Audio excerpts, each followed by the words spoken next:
Hello, everybody. Welcome to On the Homefront. My name is John Murphy. Very happy to be here with you once again, sharing some time. You might be catching us live here on WILI, AM 1400 or 95.3 on the FM. We're also on other radio stations in the area and YouTube, but we're always glad to share time. Our program this week will kick off with the Putnam Arts Council. Then we're going to talk to guest Karen Warinsky. She's been here a number of times in the past year or so. She's a poet and a writer, and she curates a series of poetry events at the Vanilla Bean in Pomfret and also Roseland Cottage. So we'll talk to Karen in the second half of the show. But right now we're going to look in the northeast corner with the Putnam Arts Council. Sitting next to me is David Sullivan. I've had David on a few times in the past. And sitting with us is also Oliver Williamson. And they're both members of the council, very dedicated to the arts in their part of the state. So thanks for coming down. First of all, for driving down from the Quiet Corner. Yeah, of course. Good to have you here. Yeah, thanks for having us. We're always excited to be here. We have a couple of things to cover, but the main reason why they're here is coming up later this month. It's an annual festival on June 21st and 22nd. So mark down those dates now, and they're going to fill you in on a lot of stuff. So take it away. June 21st and 22nd. Yeah, June 21st and 22nd. It's a Saturday and a Sunday. Parking and admission are free. The address is 200 School Street in Putnam. We're going to have over 70 vendors, artists, booths, pottery makers, jewelry makers, photography, woodworkers, and then all the mediums you would typically see on paper and canvas or acrylic and oil, right. Things like that, and live music and live demonstrations. Yeah, we're really excited to be doing this all again. It's our third annual one, so we're just hoping that the festival continues to grow and grow. We were really excited about the turnout as far as our artists that applied. Of course, with such a great turnout, that means that we had to turn away a lot of artists, which is getting harder and harder every year. But we're really excited about the 70 artists that we have that are going to be displaying their works at our festival. It's right at the municipal complex in Putnam. We also have some emerging artists that should be joining us as well. So some artists that are new to selling and craft shows and that sort of thing. We'll have some food vendors, and like Oliver said, we'll have live demonstrations from Sawmill Pottery and the Art Guild Northeast. Nice. Yeah. Now, you know, the community has been very active for a long time in Putnam. In the last 25 years, they had the festivals on the weekends, and they had the monthly fire festivals. And I just wonder now, how is the arts economy doing? All around the state, people are coming out of the caves after COVID. Some artists are seeing more activity. But what is your sense of that corner and how people are coming out and supporting local artists in various forms? Just your sense of the vibe. Sure. I mean, like lots of things, I think that there is both a positive and negative throughout the course of our community over the past few years. I do think that arts specifically and larger organizations are really working harder to bridge all of the gaps and kind of our separate communities, trying to bring them all together to be more supportive than we had in the past of that sort of to just bridge those communities. I do, as far as I'm a potter, I manage Sawmill Pottery in Putnam. That pottery is just in these days, which is really great for us. And I think part of that is because people wanted to pick up a hobby after having to be locked in. And so that's been really great for the arts. And then, the whole other side of things is social media and how that can both, be a promoter of what we do in the arts. And while, we don't have to get into all the negatives that social media could also have, but that's another whole show. Yes. Maybe a few. But it's been really great, and I know that the arts community in Putnam is growing more and more as these kind of events are happening, and as other events in Putnam are happening, and our Quiet Corner. So it's really exciting to see, and just having young people come in and want to really dive further into those arts, and that's it from my side. And I know Oliver's been more involved with like the Bradley Playhouse in Putnam and that sort of thing, and as a musician himself, so I'm sure he can talk more on those sorts of things, which is totally out of my realm. Sure. Yeah, it's I'm tempted to go into a deep philosophical sort of rant about that, but I think the arts, you had mentioned COVID. We just came out of a particularly brutal winter. I think society tends to gravitate towards the arts after maybe stressful periods of time. there's a lot of tension in the world, and I think people just right now, yeah. Right, whether they are aware of it or not, I think people need the arts and to kind of reinvent, so society can reinvent itself. So I see a very lively art community in Putnam. We have we have our arts council, and we have the events that we put on. We have the Bradley Playhouse. Sure. It seems like everywhere you go, there's original art hanging up in a lot of the restaurants, the coffee shops that we have and things like that. And it just tends to Putnam tends to attract artists for whatever reason. It's kind of mysterious, but some places are just like that, Yeah. And if you like theater, the Bradley Playhouse, or right here, the Wyndham Theater Guild, it's a great way to connect to classic theater or new theater. And I wonder, they're also working with films up there, because if you haven't been to the Bradley, it's really beautiful inside. It really takes you back to a period in time. And you've experimented with films in there. What's that been like? Well, it's actually been mostly just plays and then some live music. Yeah. Right, they were doing a fundraiser so that they could buy one of those really expensive, nice projectors. And I see. And do the films again. So they had done that, but now, okay, they're trying to get more equipment. Right. It's still in the works. I know their board, their council there, they talk about it, whenever they meet. Sure. But the plays are really pretty popular. They just did Diary of Anne Frank there, Right. and right now is A Midsummer's Night Dream, which is debuting Friday night of this week. So those shows typically run for 2 or 3 weeks. So great actors. Again, Putnam just attracts talent. It's really impressive. Yeah. Well, if you create a space, people will find it. And if you stay in and you protect it, then others will follow as well. It's a Right. good formula. Right. And, speaking of that, you guys are volunteers. You care about the arts. You're on the council. Right now, their membership is full, but there's a need in these kinds of organizations for all kinds of volunteers. And every individual watching us or listening, if you have a few hours here and there, that can help people putting on events, running things, doing communications work. And it's not the money, it's the labor. And if you share a love for the arts, this is really keeping a lot of things alive. How do you see that work in your group, in the council, with all the volunteers you have? Sure. Yeah. I mean, like you were saying, there's one way to support organizations like ours, and that's, fiscally. Sure. But another way is to volunteer. I certainly have been at points in my life where I don't have extra money to donate, and, but I do have time. And that's a huge benefit to us. While we don't have space on our specific council, you could come to our meetings and be involved in any of the projects that we're doing. Our meetings are open to the public, and we'd love that outside insight. But as well, when we do events like this, we have to have individuals and volunteers that are out there helping artists get set up and moving work around, and just even planning the event. We were really trying to form an outside group that would come in and help plan this event, so we weren't doing it in our actual meetings, that we would have an outside group, and we just didn't get the volunteers for it this time. But hopefully in the future, that if there is an express interest in helping plan an event like this, a large fine arts and crafts festival, please reach out to us, because we would love to create more of like a planning committee for this sort of thing. So that's one way to do it. All the events that you see happening in your communities are mostly put through by volunteers, and at every stage of the process, there are individuals volunteering their time, their abilities. So if there are events that you like that are happening in your communities and you want to get involved, reach out to the organizers, because they would love extra assistance in kind of any way, I'm sure. I mean, the simplest tasks, the basic skills, things that move along an event, things that you might not think are important really, but they add up, because when you're not there, sometimes it gets to be difficult. So these are the incremental things that really help. How many years have you guys been on the council? I should have asked you that before. Me, not so long, less than a year. Well, I'm glad you joined. Congratulations. Thank you very much. Yeah, great. Yeah, and I've been on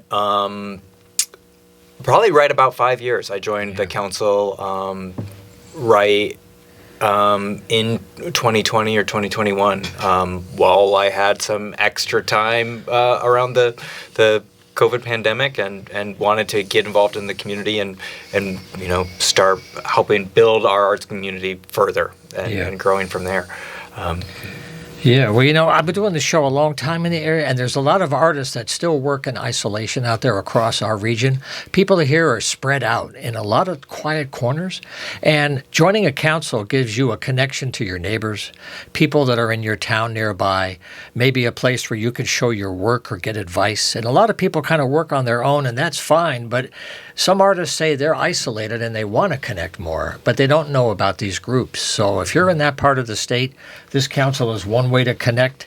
Join the database of artists, and they're going to try. The more members they have, the more chance they may have to get funding because they have a chance to represent a lot of concerned people. So that empowers them. And I hear the story all the time.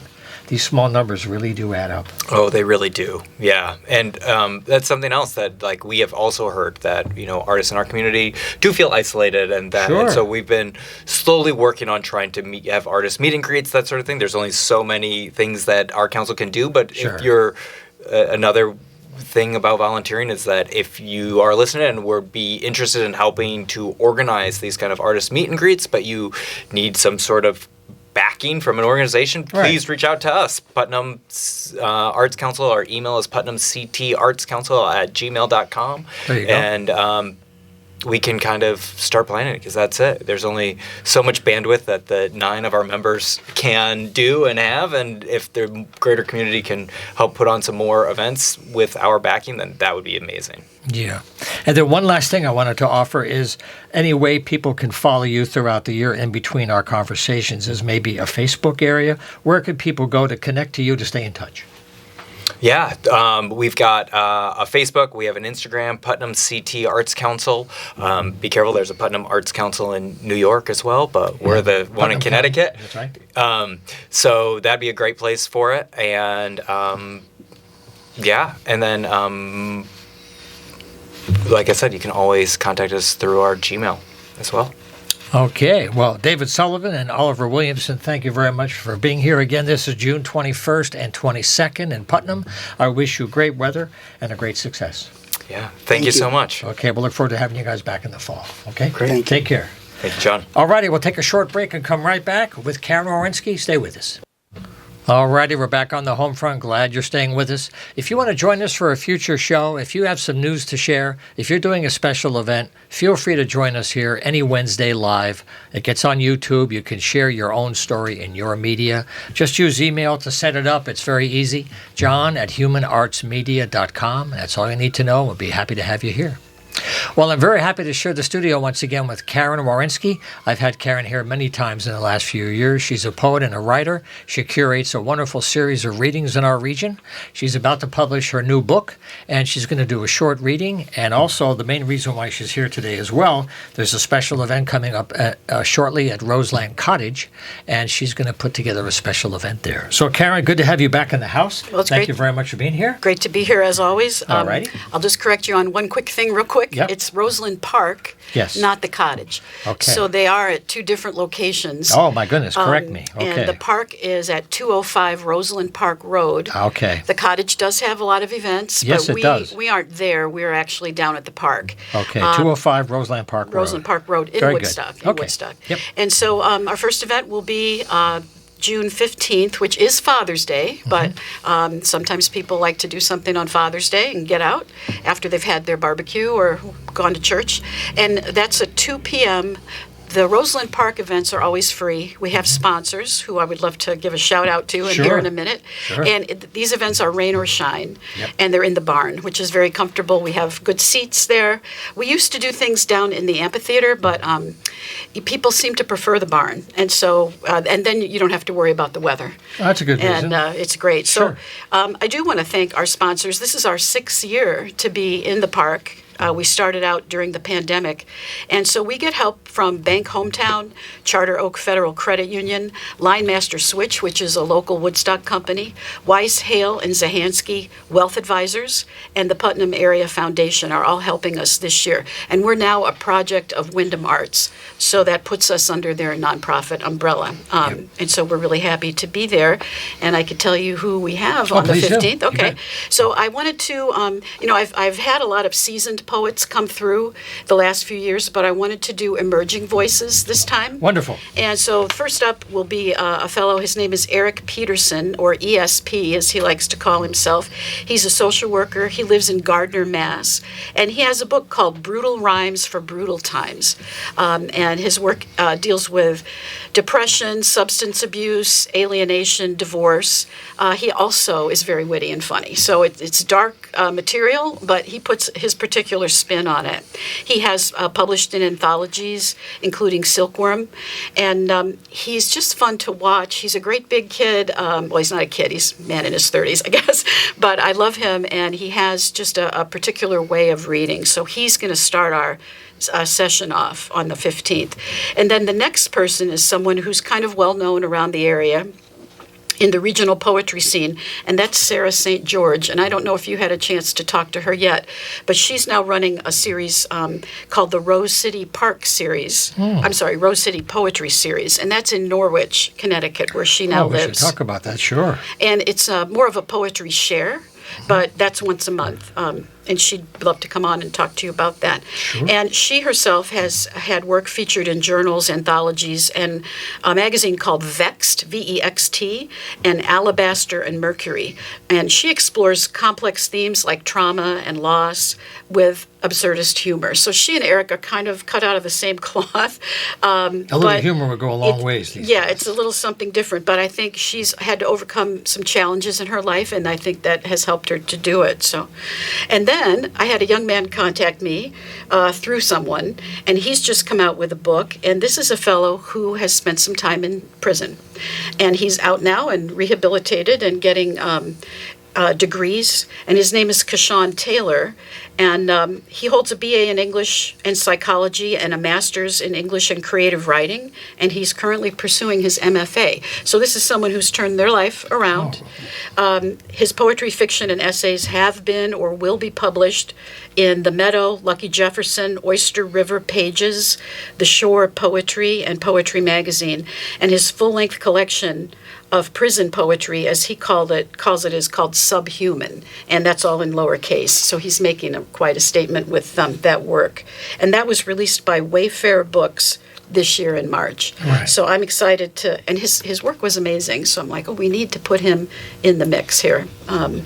And there will be an open mic after those 3 readers, so it's going to be a big day. So let me ask you this, though. For people to stay in touch with you, are there particular websites or Facebook areas where people might be able to connect if they wanted to learn more? Well, Roseland Park always takes my posts, and they put them on their Facebook page. I think they probably have an email list, too.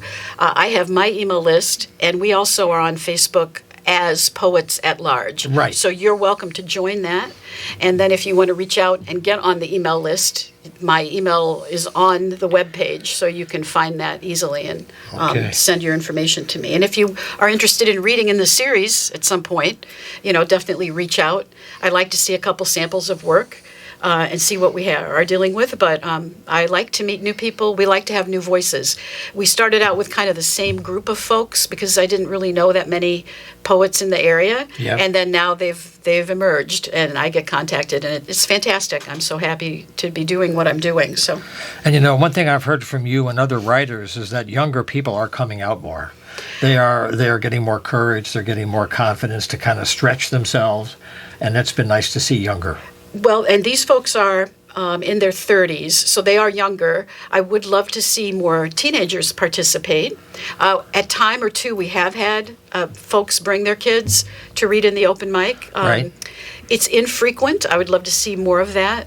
But yeah, I'm open to it. So everybody has something on their mind. Everybody has something to say. Now, there's one thing I wanted to ask you about, and I didn't want to forget, is the baseball poetry. Oh, yeah. Last month, we talked about this incredible young person's poetry thing about baseball. How did that finally wind up, and can I get that winner on the phone? Oh, well. That would be cool. There were 20 winners. Oh, well, 20 phone calls. 20 people won. I'd have to go back and see exactly which states. I know some people were from Massachusetts. I'm not sure if any Connecticut that's close folks won. But we had entries from 37 states this year. So that's the 3rd year for that festival.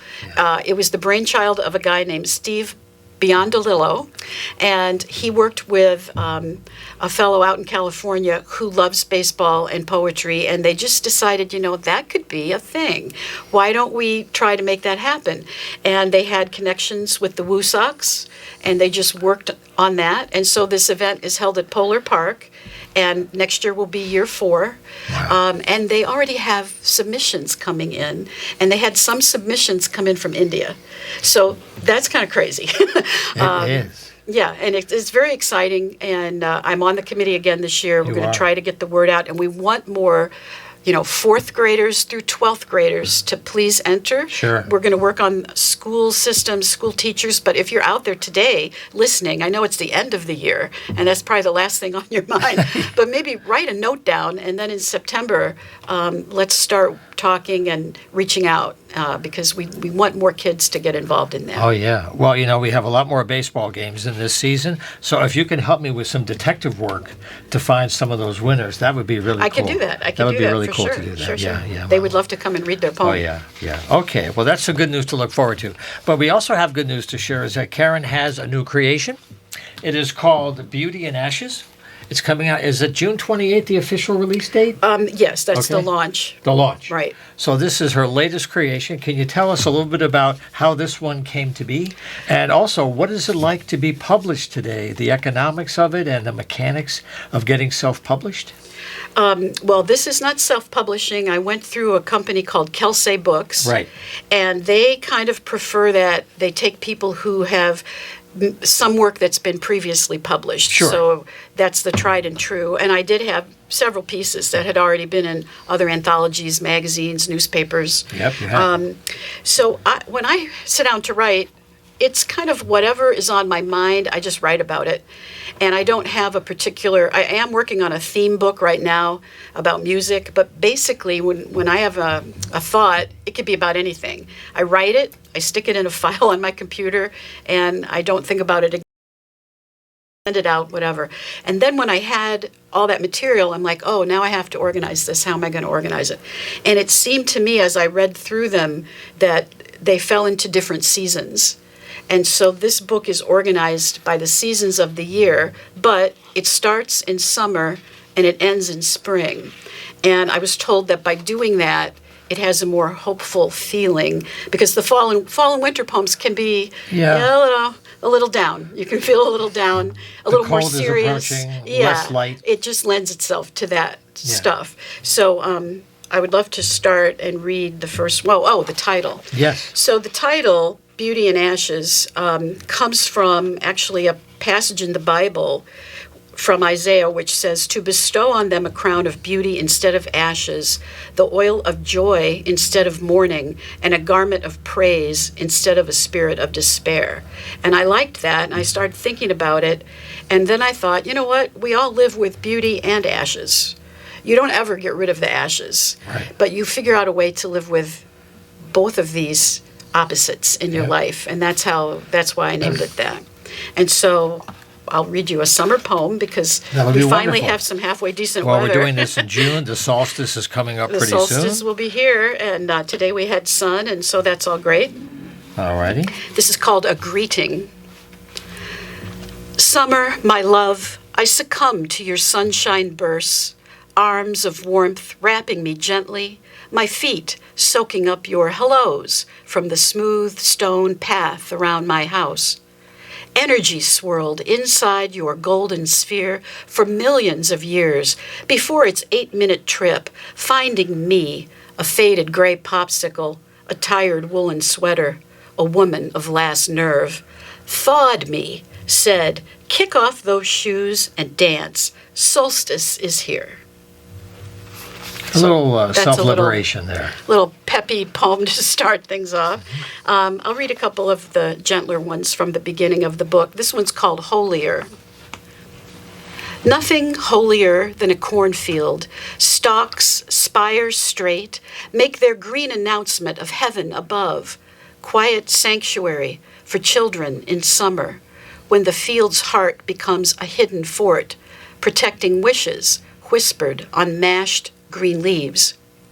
Nothing lovelier than a patch of morning glories, tissue paper faces gently wafting, white and lavender, deep and mysterious, shutting into a tight twist of silk in the afternoon shade. Nothing quicker than the chipmunk, monk that he is, scurrying over a stone wall, seeking privacy and solace. Nothing finer than a baby's little fingers or a smile from someone who hated you yesterday. And I'll give you one more. So I grew up in the Midwest, in a little northern Illinois town, an hour from Chicago, but really a whole different world. And there were 3,000 people there when I grew up. And we had, it was a very free place, fun. We could roam around. It was very safe. We had a lot of eyes on all of us. And I didn't have a watch. Nobody had a watch. There were no cell phones. But we had church bells that we lived our life by at a certain age. And this poem is called Carillon, and in case people don't know or don't remember what that is, it's bells in a tower that actually work with a mechanism kind of like a piano roll. And so our town, the Methodist Church, got one of these, and that's how I marked my day. They have a beautiful one at Trinity College in Hartford. Okay. And they have concerts in the summertime. It is a very unusual sound. Yeah, it's unusual. It's different. Beautiful, yeah. And I loved it. And so anyway, I'll read this for you. The fanciest word I knew as a child was carillon, 3 syllables of embodied melody, and my mother would say it as if she'd known it her whole life. But it wasn't true, because she said ain't and get and fur, same as all the moms from the South. And she didn't know about Alfonso the Wise or 13th century Flanders, where the instrument was created, though she had been out to California when she was a child and even took a trip to Ohio once to see her sister. She learned it at church when the handsome preacher explained how they needed to finish raising money to buy one, a carillon, beautiful bells that would play the first 2 verses of hymns at noon and at 5 o'clock. Sometimes at noon we ignored the lilting sounds, but at 5 o'clock it was a signal, a warning to come home, supper cooking, dads returning from their day's work, expectant of small, smiling faces and a hot meal, though we children did not rush back till the last note of the last verse had chimed. That's my memory of it anyway. Yes. Would you like a little more? Let me ask you about something else. Sure. When you've been sharing the stage with other writers, especially if you take a minute to look back at the last year at the Vanilla Bean, you had that whole series. Mm-hmm. Are there particular themes that are emerging more often when you have a chance to see what's bubbling up? You open the door, you see who comes in, or else you invite people that you know who want to contribute. But there's a vibe in these places. What kind of a vibration are you getting from these gatherings? There are some it's kind lighter, of a barometer. Yeah, there are some lighter pieces, but I think the current climate we're in our country, there's a lot of political stuff popping up. There are family poems still, poems about, struggling relationships or relationship problems you had with your parents growing up or even as they're getting older. Sure. Children. Sometimes there are travel poems. People want to talk about a wonderful place they've been, mm-hmm. an adventure they had. But I do hear a lot of political stuff happening in our readings, right. A little more than used to be. Yeah.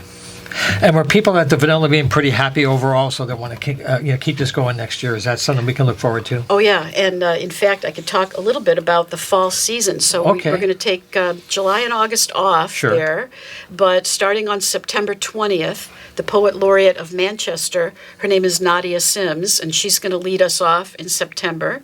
And she's also going to read with an emerging poet. His name is Joseph Adomavicia. And he's from Waterbury, and he reached out and contacted me. So I liked his work, and I decided to pair them together. And again, they're on the younger side of poetry. Then in October, on the 25th, I will read with Tom Lagasse, and he is the Poet Laureate of Bristol, Connecticut. a great guy. He's had poetry in the baseball festival that wonderful. won. Sure. And I could tell you more about him, and I'll come back and tell you more about him. Sure. We'll cover this more. And then we'll end in November with two women who are professors of English at different places. One, Gloria Monahan, works at Wentworth University, and she has 7 poetry collections to her credit. And filmmaker, she's very interesting. And she's going to read with Heather Tressler, who just won a Pushcart Prize. Not just nomination, she won the prize. That's fabulous. And she works at Worcester State University. And so I'm excited to be bringing all of these people to the Vanilla Bean. And those are usually the last Saturday night of the month. Starts at 7 p.m. sharp.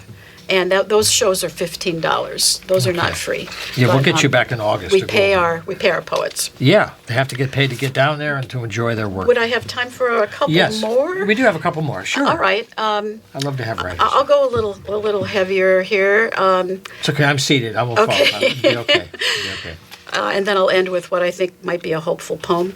So, I've been writing a lot about the Mideast and the situation over there since 2023. And I ran across a young woman on Instagram, and she posts what's happening in Gaza. And her name is Bisan Auda. She's a journalist, actually. And before the war, she was making travel videos. She was just a young, happy girl doing that for life. And now she has been in the situation where she's documenting the atrocities, the war. She won an Emmy and a Peabody for her coverage. Wow. And I just think about her a lot. She's so brave. She's so worn out. And my heart goes out to her. And this was printed on the New Verse News, and it's called From the Dark. A voice from the dark speaks quietly to the living light. A soft, devastated voice, without tears or trembling. Because the woman of this voice has seen too much traveling through this beast's belly for more than a year, and now knows what humankind can do to children, to hospitals full of elderly, ill, and injured people, to entire towns. Knows the outcome of bombs, the smell of death and garbage. The world is complicit in this. No one must be silent in this, she says. She expects nothing now after her year of messages cast upon the online sea, her Emmy, her fame, but wishes the world would march to the borders of Gaza, call out, shout, pray, make a presence that would stop the madness. What next? Bisan asks. What next? That's a really good question because it's been 40 years of what's next. Decades of what's next. Of what's next. And, unanswered questions, refusing to face facts, Right. refusing to make the peace because you want to win. Yeah. You want to win. You don't, and if you don't win, that means you lose. And there's no middle ground still. And that's war. That's the entrenchment of whatever side, both sides of any war get into that space. And it seems like we have trouble to make peace. We have trouble to make peace in the world. But I think that it is possible. And we do, from time to time, settle ourselves. We do, and Yes. people eventually realize, well, I guess we just have to talk ultimately, and hopefully that will come sooner rather than later. But If I can, I have a Yep. very short one that I Sure. think will let the audience have end on in a little better space than that. But I Please. think that's an important poem, the one I read, and I think about the people every day that are in that situation. This is called The Tide. Led here by hope, lack, lust, our ancestors pulled roots, sailed away. We live in their wake, trying to reshape events not of our making, but now of our surroundings. The wider world shouts across mountains and seas, and we distract from attacks. Our handprints on many troubles, others we didn't start.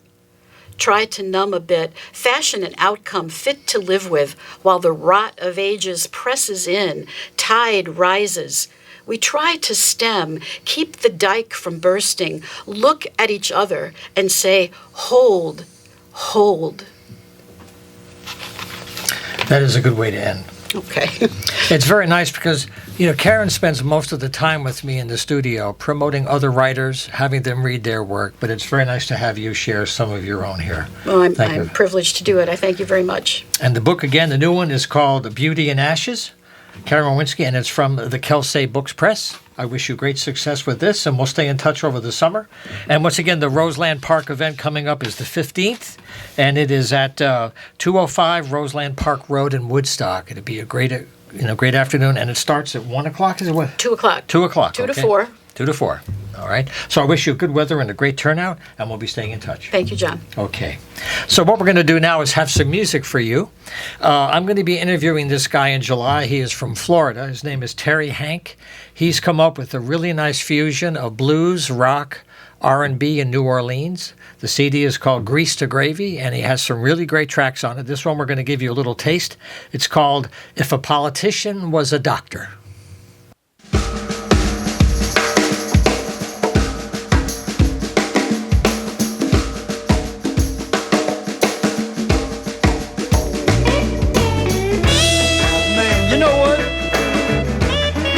Line you hear these days, it comes too easy. That's right.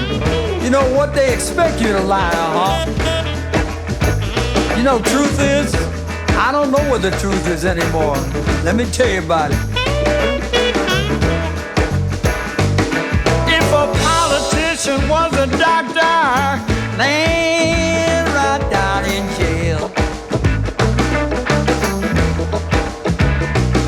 If a politician was a doctor, laying right down in jail. That's right. Telling all of his patients everything is swell, everything's alright. Give him a great big dose of some big fat lie. Give him a great big dose of some big fat lie. The operation was successful, but that poor old patient died. Yes, he did.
All righty, that was music from Terry Hank. Grease to Gravy is the release. He's out of Florida. The track we heard was If a Politician Was a Doctor. We'll be talking to him in July. In a few minutes, we're going to hear from Bob Brailove. You may know Bob. He was with the Grateful Dead for a number of years. He was also part of their sound crew.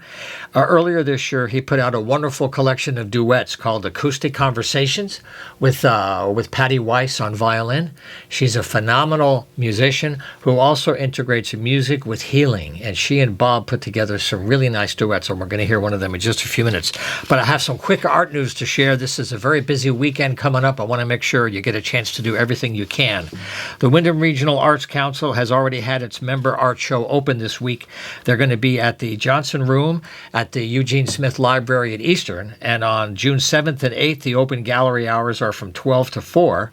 If you want to stop by and see the work of the Windham Regional Art Council member show, that's going to be June 7th and 8th from 12 to 4 at the Johnson Library, at the Smith Library at Eastern. I also want to mention Joe Williamanic. Joe Williamanic, wow. It works for me. Joe Malinowski is Mr. Williamanic. He's got a great store. The Williamanic Records, he has 2 shows. He has one improvised music on Saturday, June 7th. That's going to be music at 2 o'clock. And he's also doing music on June 8th from 1 to 4. Joe is right on 34 North Street at the corner of Meadow. It's a great music store for, used CDs and vinyl. And he also has a music space. And when the weather's nice, there's a really nice sanctuary area in the back of the store, which is really sweet. So that's going to be 2 days of music at Williamanic Records, Saturday and Sunday, the 7th and 8th. A quick one, too. The folks at Spectrum Public Access TV, they're having an open house. If you want to get involved with video production, they have a training program. They provide equipment. You can learn how to use it and produce your own videos. It's a program that starts soon. It's going to have an open house this Saturday, the 7th, from 1 to 4 at the studios. If you just jot down 207 Tuckey Road, that's where the charter crew works for all their shows. They have an open house, and their training program starts soon. It's a great way to learn video, and they provide all the equipment and training for free if you live in the franchise area. Matt, how's my time going? About 1 minute. About 1 minute to go. So we're going to hear from Bob Brailove next week. That's okay. Also, the Windham Theater Guild is already at it with Radium Girls. We had them here a short while ago. They're having performances on June 6th and 7th. Well, the 6th is tonight, that's Friday. The 7th, 12th, 13th, and 14th at 7:30. And June 8th and 15th will have matinees at 2 o'clock. And that's right here at the Burton Levitt Theater, Radium Girls with the Windham Theater Guild. So that's about all we're going to have time for now. I want to thank you very much for staying with us here on the Homefront. If you want to join us anytime, just use an email and we'll have you in the house, john@humanartsmedia.com. And we'll see you next week. Do you want to play the songs? I think we got time for it. We have time? Yeah, we got a little bit of time. Okay, we have some time. I want to share this. This is Bob Brailove and Patty Weiss. This one is called Flowers in the Cornfield.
Okay, that was Flowers in the Color Field from Bob Raylove and Patty Weiss. We'll have Bob on the phone next week.